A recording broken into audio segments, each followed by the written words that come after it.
Hello and welcome to the Medical Sales Podcast, and I am your host, Samuel. In this podcast, I interview top medical sales reps and leading medical sales executives across the entire country. And it doesn't matter what medical sales industry, from medical device to pharmaceutical to genetic testing to diagnostic lab, you name it. You will learn how to either break into the industry, be a top 5% performer within your role in sales, or climb the corporate ladder. Welcome to the Medical Sales Podcast. Hello and welcome to the Medical Sales Podcast. I'm your host, Samuel. And today we have with us another special guest, and he goes by the name of Daniel Tighe. Daniel is someone who takes enterprising to an entirely new level. He's a spine distributor, and he has carved himself quite the business in his area.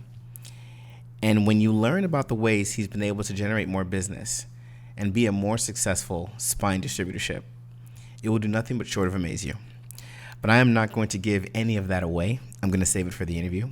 So as always, thank you for listening to the Medical Sales Podcast, and I really do hope you enjoy this interview. Hey, Daniel, how are we doing today? Doing really good, man. Just kind of closing out the week on a Friday. Closing out the week on Last Friday. couple things. Yep. All right. So why don't you tell everybody who you are and what you do? Yeah, I'm Dan Tighe. I'm kind of a sales manager for a distributorship here in Arizona. Been doing it for about 13 years now. Been really fortunate to work with developing reps, generating sales, making connections with surgeons. Started from the bottom, kind of worked my way up through distributorship rankings, have done every aspect of the job. And then one of the things I've really found that's cool is coaching and helping other people get into the industry as well. Awesome. But, Daniel, I know you a little bit now, and you're being really, really modest. The way you've done things in this industry are just short of fascinating, but I won't spoil it. Let's take you back. Take us back to college. Was it med sales from the beginning? Was it med sales when you were a younger man and you said, I always want to do that? What were you thinking your senior year in college? Yeah, it was really interesting. Actually, a kid I was just interviewing had a similar story, and it was really relatable. But basically, when I was 13, I had my dad ended up having a herniated disc in his back. My friend's dad is now a retired neurosurgeon back home in Missouri, but his name was Dr. Mahika. He actually did the procedure on my dad. Mm-hmm. And that kind of got me interested. I saw my dad basically at a 90-degree angle, walking with a crutch. Wow. And then, going into surgery and coming out and, walking again, and said basically like, all my pain is gone. And, now doing what I do, that's a classic like herniated disc, L5S1 that we see all the time. But right. Back then it was just like, whoa, that's really cool. Right. And like, also I was like, I probably don't want to be a doctor because they have to go to school for a long time. Sure. I was an athlete, played basketball, soccer all through high school, played college basketball. And I actually kind of knew that like, I probably wasn't going to make like the NBA, but it was also something that was like, oh, this is like a career builder into this medical sales profession. Okay. And then in addition to that, a couple of years after my dad's surgery, my uncle got into medical sales for cardiovascular shunts. And I just kind of saw his progression through how he was able to take care of his family. How were they rich? Like, no, but were they like doing well? Okay. And comfortable? Like, yeah, like, and was he able to pay off student loans and all that stuff? And, so that was something I saw that, I can help people. I think I want to help people in this like spine area. And so since I was like 13 years old, this is kind of like what I wanted to do. You were built for this. For this. So coming out of college, then, did you already have places lined up that you knew you wanted to go work? No clue how to do that. Like, Absolutely, like no clue. And what was your experience like? What medical sales stuff did you do before you started kind of the the schooling and the teaching that you do that Yeah. like So branched you over? my track, when I graduated, I actually did want to be a doctor, just like so many people say that end up in some kind of medical sales. Okay. But I was working at a lab, and I was a lab tech, and you know, I was shadowing doctors. I was in a biomed program, and it wasn't clicking. I wasn't like, I'm not sold on this. Maybe not. And I started talking to my the scientist at the time that we were working for at the lab. We were working on a diuretic. And I started asking him, what are some other fields that you can take this biomedical education to? He's like, you know what? You'd be a perfect fit for pharmaceutical sales or medical device sales. You really need to look Mhm. into that. And so I did. I looked into capital equipment, a pharma position, and one more position, and I got the pharma position with GSK, and that was the kickoff to my entire career. That was kind of your start. That was my start. I did extremely well my first year. So my second year, ultimately took it to biotech, and then I started learning about coaching. I had a personal setback when I was older, and I learned about this whole coaching dynamic, and I took it. I actually took a program, a 3-month program. It put me back on my feet. I was performing again. I was doing everything right again. And I said, you know what? At some point, I'm gonna leave this space and I'm gonna go coach on my own. And then the rest Yeah. is history. So you knew, I kind of discovered it through someone else, but you knew from a very young age. What actually helped you get your first position coming out of your senior year in college? So it wasn't for like so that's this is like 2007, right? And I feel like a lot's changed to where companies are more willing to like take on like some younger talent. Sure. And like back then, like I was like the youngest person. I by the time I got into it, which I graduated at 22, I Uh-huh. got my first job in medical sales by like 26 or 27. It was 26. So And were you gunning for it that 4 year time period? Were you just applying and trying and I mean what were you doing? yeah, so here's a story, we didn't really talk about on the pre-call, but I actually had something like in my personal life that like I needed to stay in the city of or in the state of Iowa, which is Okay. where I went to school for a while. And I ended up kind of taking it just like the first job out of school, which was a call center for an annuities company. Sure. And we kind of talked like you you go out and you get a job, and it was a good it was a good job. It was had benefits. It was at a cool like facility. It was a big company in Cedar Rapids, Iowa, which is this like insurance capital of the world that no one knows about. There's all the companies there. Okay. And it was kind of like, okay, I'm going to go into this like corporate life and get this first job. I had a lot of people, the personal stuff that was going on was like, it kind of like closed the door on what I really wanted to do for a while, which was Sure. the medical sales stuff. Sure. Like, there was a girlfriend at the time, and her dad was just saying like, this isn't the right, you can't do that. That's not going to be the right path for you. And what's weird is he was a salesperson for like industrial equipment. Okay. Okay. But he just said that medical sales, the people he knew that did that, it was just like too hard. It was just a grind. And so I took this first role, and I learned valuable lessons that like I call on now that like I didn't think I was learning at the time, Yeah. and moved back to Kansas City. And at this point, the door kind of opened back up to whatever I wanted to do.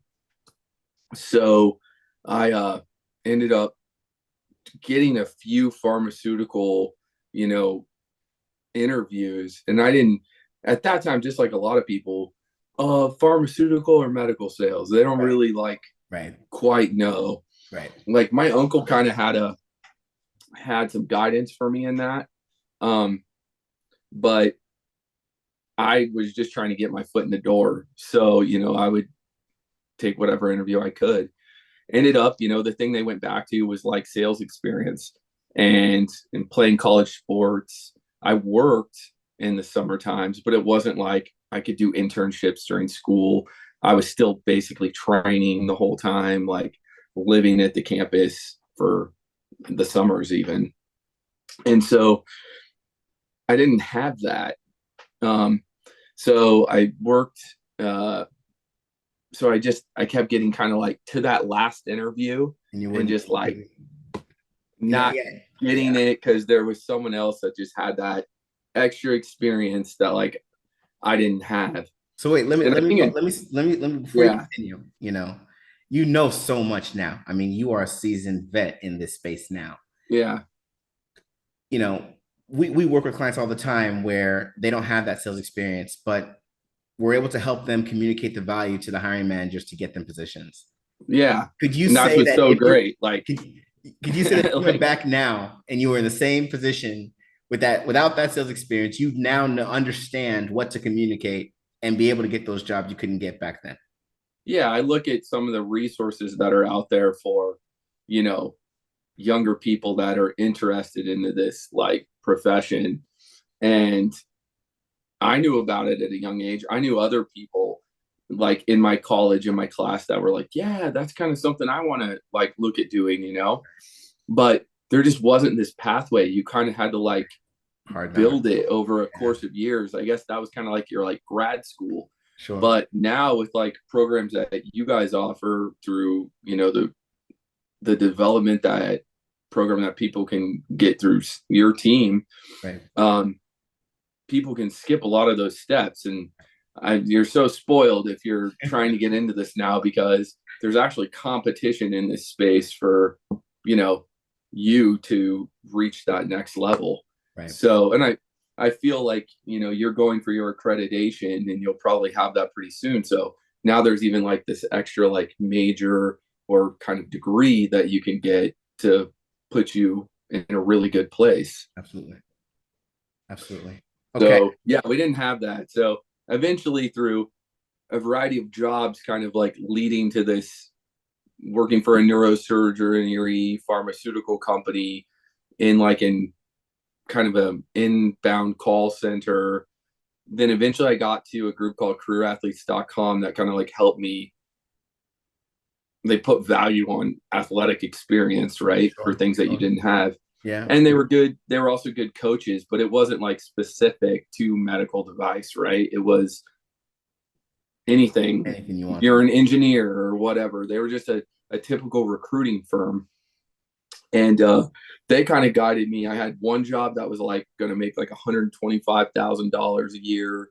You could like win a Mercedes lease for a them. year. And I knew people who like had Yeah. that I played basketball with at like my local gym, or it was like Enterprise Rent a Car, and it was like $25,000 a year.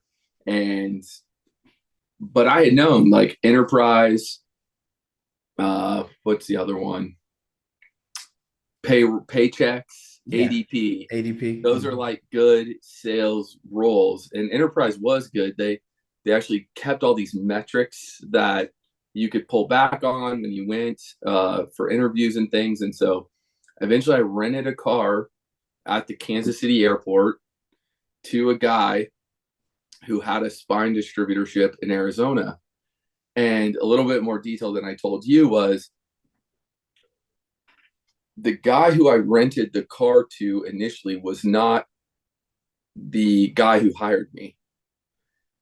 As you get into this, there's distributors, there's manufacturers. Manufacturer, you'll have like manager roles that are cover several states.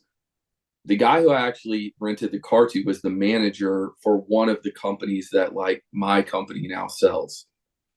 He rented the car for me. We got to talking, and we would get hit on or pitched by a lot of different medical device companies. Sure. But for some reason, this guy and I kind of like clicked. And I rented him the car. He leaves, just like anyone else. And seems like, okay, the guy, we had a good interaction. Well, actually, when he comes back to drop the car off, I happen to be, which is random, on this return lane and checking the car in, and he's hauling like to turn this car in. So I go, Lance, like, what's going on? Like, he's like, dude, I got these totes in the back of the car. And this is not, for anyone listening, this is not like actual devices or medical equipment. What they are is like these big containers that basically we ship everything in. Mm-hmm. They're just plastic containers, but they are kind of expensive and they have fancy padding in them. And so he said, I need to get these down to, where was it? Shawnee Mission, Kansas, and we're way up north in Kansas City, so about an hour away. Mm-hmm. And so I actually told the guy, like, oh, that's like on my way home. I can throw these in my car and just drop them off for you. Right. So I actually did that. I threw them in my car, and it wasn't on my way home. I lived an hour the other way.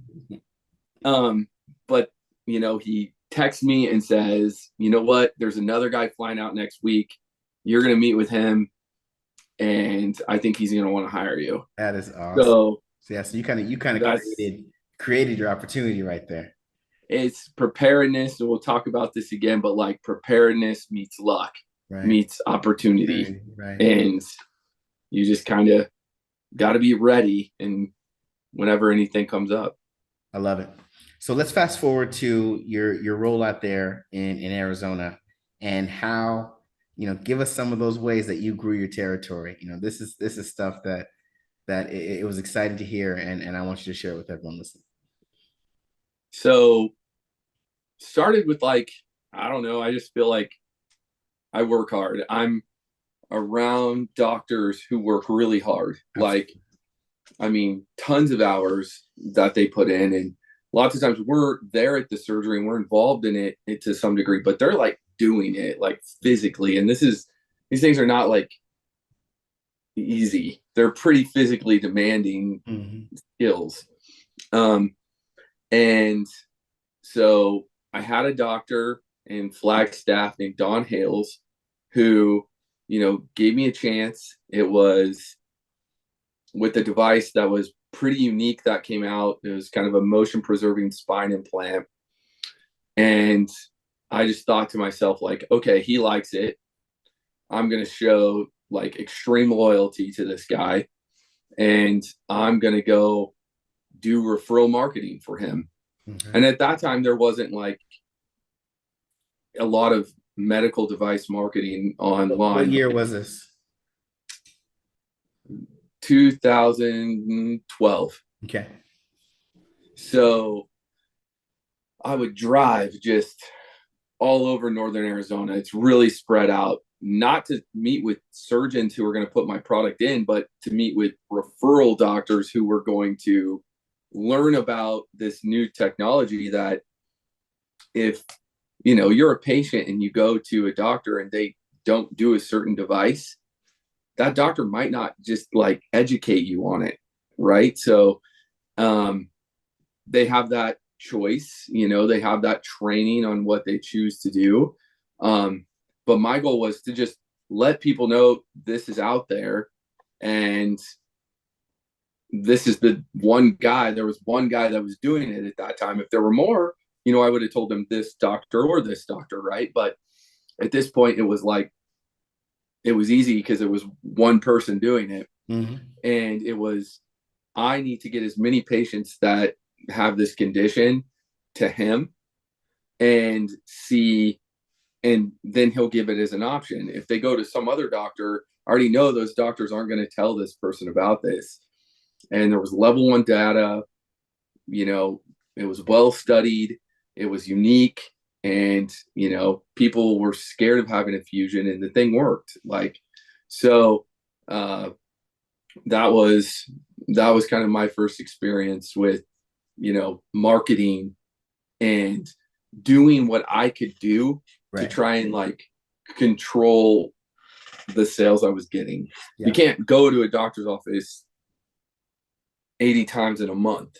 Like, and you're going to have managers and people that are going to be trying to like push you to that. There's actually something I read the other day called overcoaching, right? So it was random acts of coaching. And I'm trying to think who posted it on LinkedIn, but they both basically dove into, like you got to kind of rely on your own intuition when you have this relationship on when is the timing right to, show a doctor something. When is it kind of time to like pull back? And even though with us, we sell like maybe 20 or 30 companies, like they have to trust in me that I know when that time's right.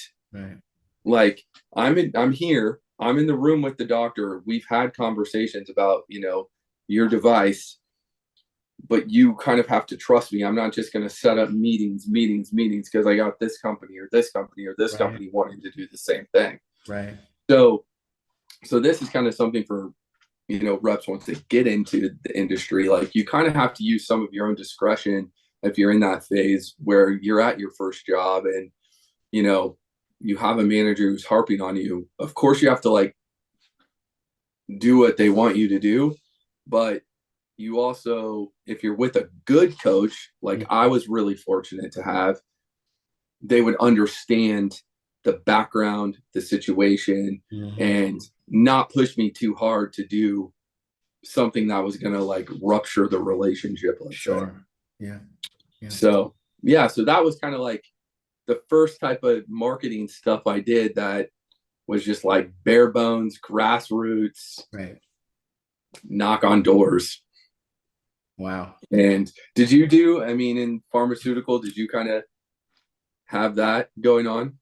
To do referral marketing? Yeah. Was there? Gosh, not really, Not really. So one story that I love that you share with me is when you talked about the news, calling the news station. That was a bold move. In pharma and biotech, I couldn't even see how that would fly.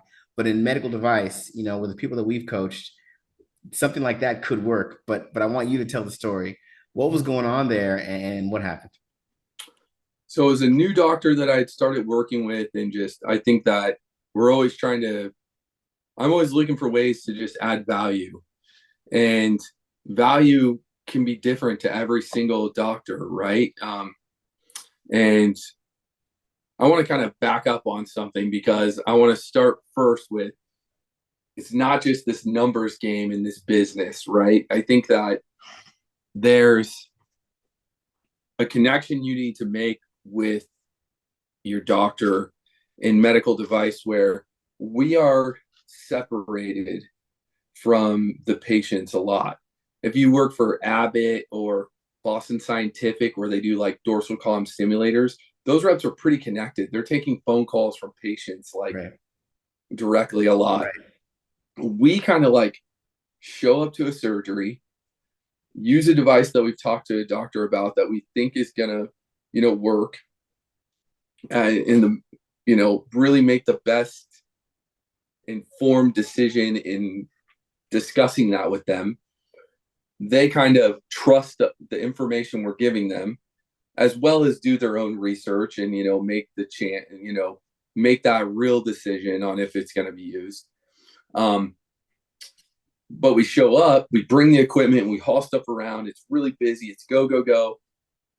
Case gets done. And if you're at a really busy institution, it could kind of seem like a machine. Sure.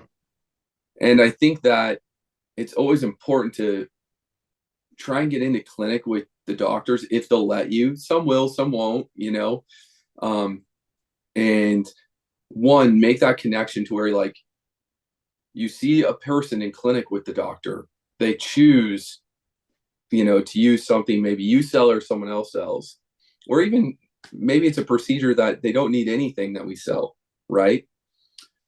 And then go to clinic when that person comes back. Because even residents and fellowship, they don't get a lot of time doing that. And I just think I always try and do that so that it just keeps it in mind. It's not like we're there, we know it's a goal, but it's really hard to like you can lose it a little bit. Like if it just becomes this machine of business, right? So that's like the first thing I want to say. Then we'll go to the second part, right? And so I think that what I just talked about is like an empathetic value that you need to be adding to the situation of understanding it, right? Just like the overall picture, the situation that your doctor is in. Like in spine, at least they're a psychologist, they're a detective, they're a surgeon, they're, following them up on the back end and knowing about physical therapy. It's a lot. And so making that connection is like finding that thing that you guys, just having that awareness. If you're someone who has invested in one of these training programs, or you're looking to invest in one of these training programs that are out there, I think it's a good idea. I just want to tell everyone that there needs to be like an empathy to what you're going to be going into, and I don't even like to call doctors customers. People call that like they're our partners. Right. We are really privileged to play a part in helping people. And if you do a good job and you just focus on that, then like you'll be good. Things will happen for you. If you're focusing on, I want to be like rep of the year, I want to increase my sales to 100,000, I want to increase to 1 million, like that stuff's okay. But also there's so many variables and there's so many ups and downs in this that we're really looking for like empathy. And I think the other thing is resilience. Yeah. So keep that in mind. Like, of course, you have to know your products. When you go to these programs, you have to know the procedures and the foundations, but also, just always keep that in mind, that that's really the goal of this profession, is to be an assistant. I mean, from what we've seen, to that point, Daniel, it's almost like those soft skills and that understanding of, going into this knowing that you're going to be a partner and you're going to see your provider as a real person that has their own stuff they're going through, and they need to see your value beyond just your product and procedures. That's kind of what we focus on. And we've seen people that had no experience at all successfully get into these positions because they knew how to communicate that kind of value.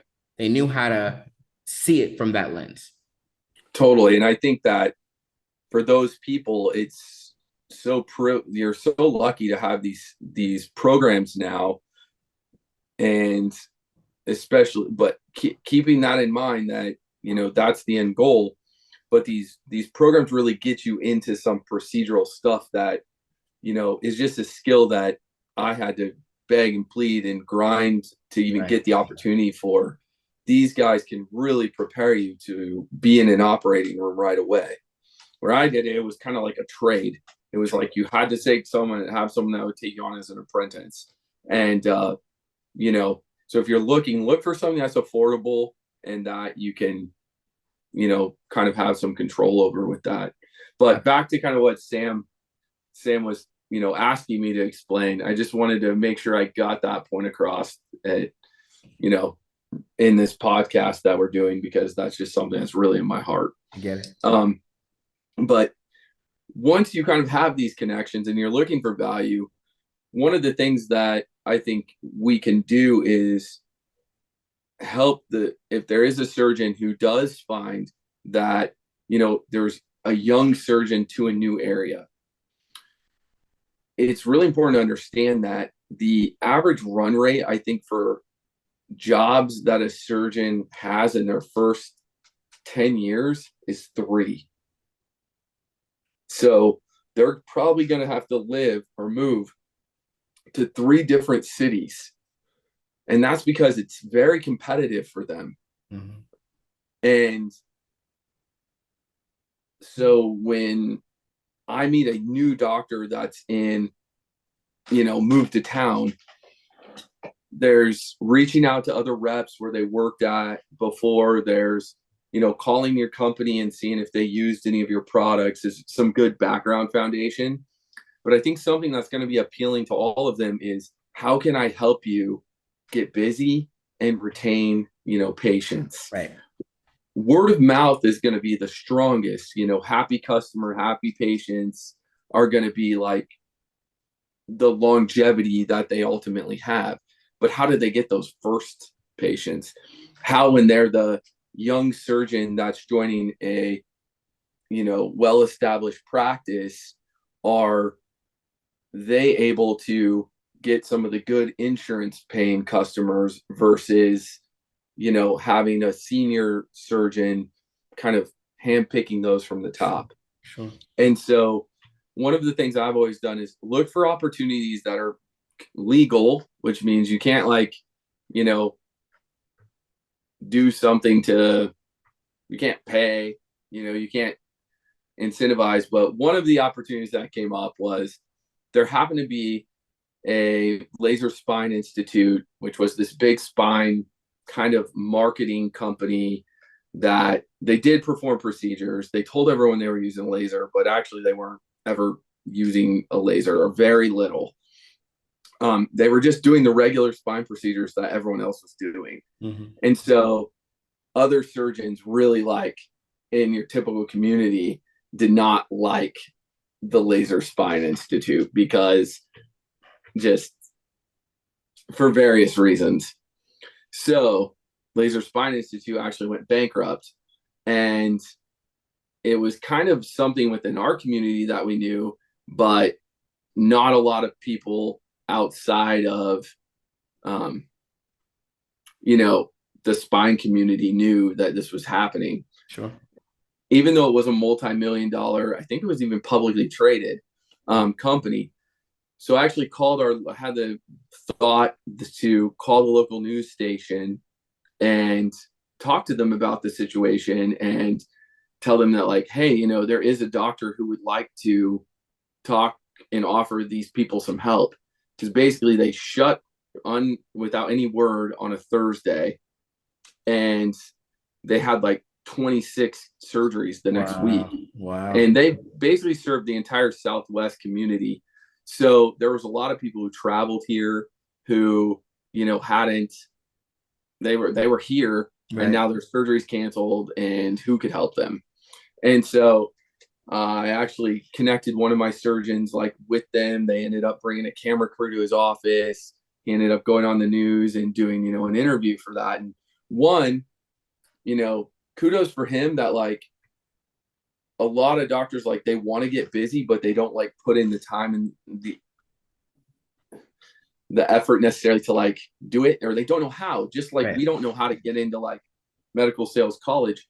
So I think that's something that when I actually talk to residents and fellows that are in school or in training to go be a surgeon, I kind of tell them when you go to your next place, instead of paying a marketing person, 30, 40, or a marketing firm $100,000, $300,000 a year to help you go get patients, you're working with people that their job is to sell and market, that are looking to work with you, and they have the skill. Right. They compete in one of the most competitive markets that we have. And why not hone some of that talent to help you, and also allow them to earn, a spot in your practice? So that is kind of one of my little stories that people typically go how did you have that? Well, how successful was it? How successful was it? I mean, it was good. It was, it worked. It definitely made me a partner with that doctor. He saw me, instead of being kind of the young associate, as being more of the leader of the team. And, we've had a really successful friendship and development, professionally from that. So that was kind of just the first step. There's, it's always the day-to-day grind that kind of gets you the long-term success, right, and showing up every day and absolutely doing those little things. But I just think that if you're going into this and you're a sales professional, or you went to college for marketing or digital marketing, or use it. Yeah. My parents taught me to use the talents that God gave me. And what's really cool in this job, if you're attracted to it, is that you can use all of these different skills, logistics, uh, sales, marketing, making, digital marketing, or just editing videos. We're just seeing this like explosion right now of creativity in the space, and it's really cool and exciting to see what you can do. So you might have some older person that doesn't quite understand it, but because it's kind of been taboo, but like it's just the doors are starting to open, and people are much more open-minded now. Just like medicals, just like the different medical sales training programs that, are available to people. A guy like Sam, he didn't have anything like that. He just thought of this idea. And as he started to piece it together, hey, I'm going to, put this program together. Hey, I'm going to put this podcast together. Right. Like, all right, now I need to hire someone. And I think, I don't know about you, but I'll tell you, one of the coolest things that I experienced was when I had gotten busy enough that I got to hire someone, and I had created a job for them. Absolutely. And that was just like, one, it made me feel like I'm doing things very now. like, this is my like person that I'm responsible for. That's real. But it's cool, like, to be able to do that and know that Absolutely. you helped, and you get to Absolutely. choose now the opportunity that you give to someone else. Yeah, no, it's an amazing feeling.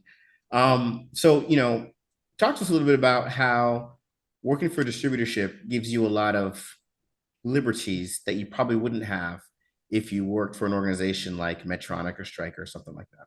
Yeah, so there's definitely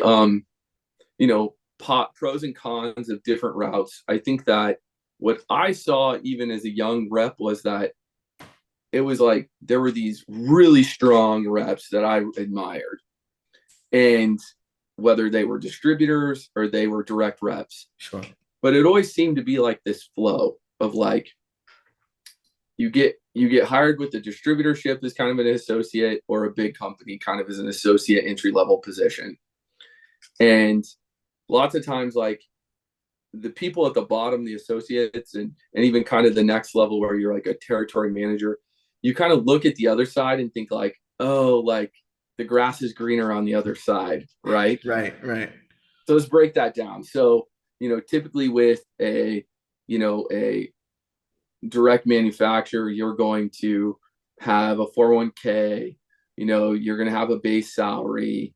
It's a big conglomerate company. They're multi-million dollars. If like you don't work out, you are pretty far from the top, and you'll have your local team that would know who you were and how your performance was. But the CEO is not going to really care if they fire you, they promote you. As long as this territory is going well, like, you're just a cog in the machine, right? But with that, there's benefit, like a lot of doctors or potential partners that you could work with in the future. They maybe have a long history with that company, and they come in, and it's just business that is now transferred to you, and you've done your time, and you've worked your way up in that role. Right. Also, long history of success with the products, like the reputation is established. Yeah, established reputation, right? And you kind of get that benefit. From the distributor side, I think the positives were you have some flexibility of, finding niche and new technologies, and also partnering with, a larger company that's kind of your main hardware line. When I found a lot of the things are fairly commoditized, at least in spine. There are a lot of competitors now. I think if you go to NASS, which is North American Spine Society, there are these big conferences. You go to one of those meetings and you're going to see hundreds of companies there. Sure. From all over the world, but mainly US based if it's in the United States. And it's always kind of fun for me because instead of just going there, I'm kind of like shopping. Like, I'm looking for the new thing that doesn't compete with something else that I have. Right. I'm looking for a company that like needs help with studies and research. So to me, I've been in the distributor world the whole time, and I've only really seen that benefit.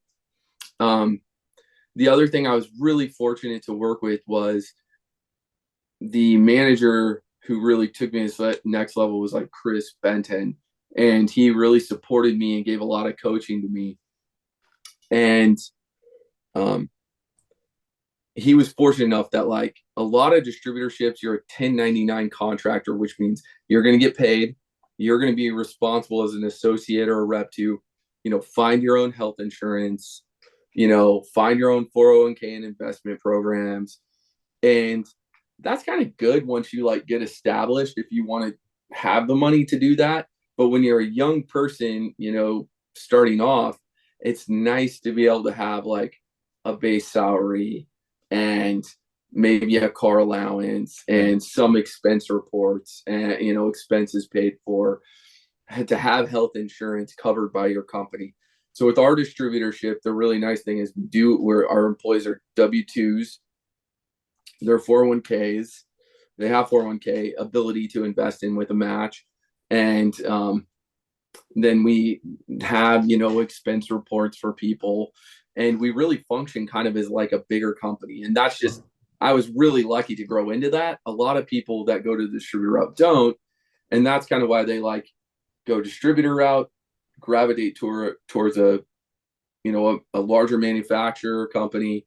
But what always tends to happen is once they kind of get established and they are doing a couple $1 million in sales, they normally start to go, that I want to distributor go route back. looks good again.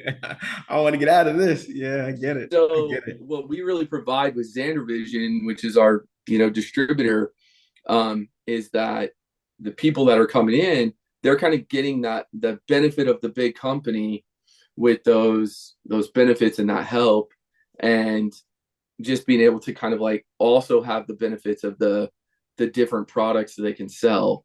Like I'm rocking it C-Spine, which is now part where the Orthofix is kind of like our main manufacturer.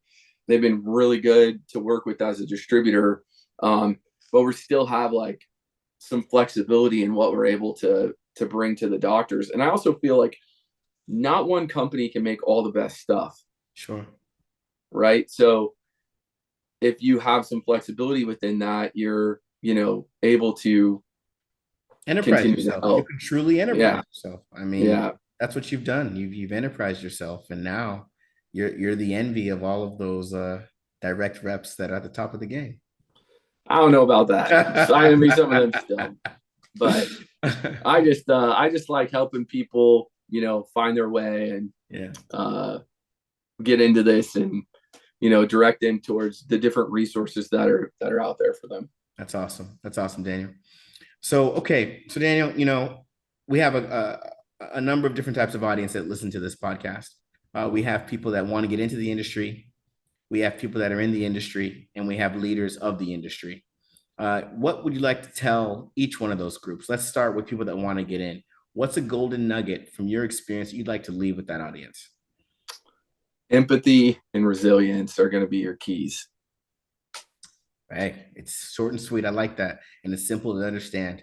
What about those that are in the med sales industry that are, they're in a distributorship right now and they're thinking about working for a big company, or they work for a big company and they're glamorizing distributorships. What would you want to leave with them?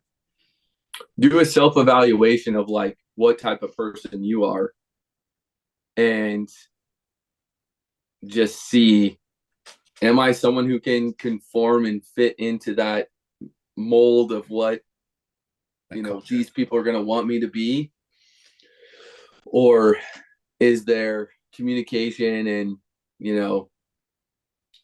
ways that I can kind of find my individuality within the distributorship model, that maybe that's more my route.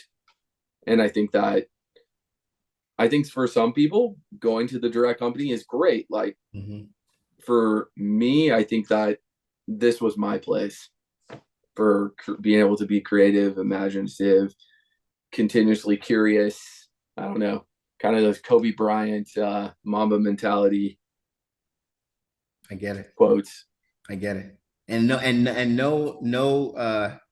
offer could be enticing enough to pull you away from distributorship, you're sold on riding this out for till the end of your career. I'm pretty sold on it. I like You that. know, I am older now, so I don't know how long that's going to be. Sure. But I'm not that old. There's obviously challenges and things to explore at various times, but I things that I don't currently have that I think are evolving in the space are robotics. Yeah. Obviously, like, has anyone really figured out the perfect way to do that? But the navigation stuff, robotics navigation, they call it enabling technologies most of the time if you see Yeah. it. Um, there's there's some cool development in that space that is interesting, but there's starting to be smaller companies that are making those that Yeah. are looking for distributors. So Yeah. So you might I think have those the will right come way. around. Yeah. Okay. And then those leading the way. Leading the way. Just stay innovating. Keep giving me new stuff. Keep investing, even though it's harder Okay. right now with the various taxes and that you have, and the increased expenses for doing research and FDA approvals. But eventually, our whole goal in this is to keep helping people and finding ways to make it more efficient and safer and last longer. So just keep spending your money for me. That is great. That's great. All right, let's do the lightning round. I'm going to ask you 4 questions. Oh, We're going to geez. wrap this up, and you have 10 seconds to answer each one. Are you ready? All right. All right. Best book you've read in the last 6 months? Oh, God. There was, this is terrible. We did it as a team. It is Extreme Ownership. Extreme Owner. Oh, that's a good one. I love Yeah. that book. That is a solid one. I like that. Very nice. All right. Best movie or TV show you've seen in the last 6 months? Yellowstone. Okay. Okay. All right. Yellowstone fan. Best meal you've had in the last 6 months? Ooh. Dominic's Steakhouse. I eat it enough, but it's good every time. Dominic's Steakhouse in And Arizona. Scottsdale, In Arizona. Scottsdale, Arizona. Okay, so we got to note that Shout out Dominic's to Dominic's. Steakhouse. All right, all right. And then lastly, best experience you've had in the last 6 months. Just my little boy growing up and, That's a bet. just talking and being able to have conversations with That's me. So awesome. it's pretty crazy. That's awesome. Daniel, Yeah. it was a pleasure to have you on the show. You're doing amazing things out there. We're definitely going to be keeping an eye out for all the things you do with C-Spine and whatever other companies you get to represent as the enterprising distributor that you are. And I thank you for being on the show today. I really appreciate you, Samuel, and the opportunity. Absolutely. And that was Daniel Tighe. Fascinating story. I really love how Daniel is the poster child for someone who knows how to enterprise himself. And he's after results. He does what needs to be done and gets it done. And it's great how he highlights one thing that medical sales professionals should always keep in mind is making it very clear that you actually care about the patient. Your providers, your accounts, the people that you're calling on, they need to understand that you truly care about the patient. And of course, that will serve your business tremendously. So maybe you're listening to this episode and you're thinking about the career Daniel has created for himself. Or maybe you're thinking about spine, or you want to be a spine distributorship one day. Or you just want to be in medical sales and you don't know where to start. Regardless where you are, if this is where you want to be, then you go to evolveyoursuccess.com, select Attain Medical Sales Role, and let's have a conversation with someone over here on our team, and let's get you to where you want to go. Our program has a number of professionals and executives in the medical sales space that are all working to get you exactly where you want to be, which is into a medical sales position. And it's a vast, vast industry, from healthcare software to healthcare supplies to healthcare drugs to healthcare devices. Medical sales is enormous, and there are so many fields that you could be an excellent fit for. So stop wondering, stop guessing, stop wishing things were different. If you've been sending out applications all day, you've been trying to talk to people, you've even gone on a few interviews, but nothing seems to stick. This is the time that you make a different decision. You visit a simple site called Evolve Your Success. You click a button, you fill out a short application, you have a conversation, and you invite a completely new life into your life. So please make sure you do that if this is something that you really want to be a part of. And if you're someone that wants to improve their sales performance, again, go to Evolve Your Success, select Improve Sales Performance, and let's help you get you where you want to be. And the last thing I'll say for all of you listeners out there, regardless what you want to do, if you love this podcast and you love listening to these guests, then I want you to go to Apple iTunes and look for the podcasts. I actually think it's called Apple Podcasts now. And write a review on our show. Give us a 5-star rating, if that's how you really feel, of course. And let it be known that this is something you love and you want to see more. And if you're someone that has any kind of request about what we talk about on the show, don't hesitate to reach out to us. You can find us. You can find how to contact us on our website, evolveyoursuccess.com. And make sure you come back again next week for another episode of the Medical Sales Podcast. I hope you enjoyed today's episode. And remember, I have a couple programs that show you exactly how to break into the medical sales industry, become a top-performing medical sales professional, and also how to masterfully navigate your career to executive-level leadership. Check out these programs and learn more at evolveyoursuccess.com. Stay tuned for more awesome content with amazing interviews.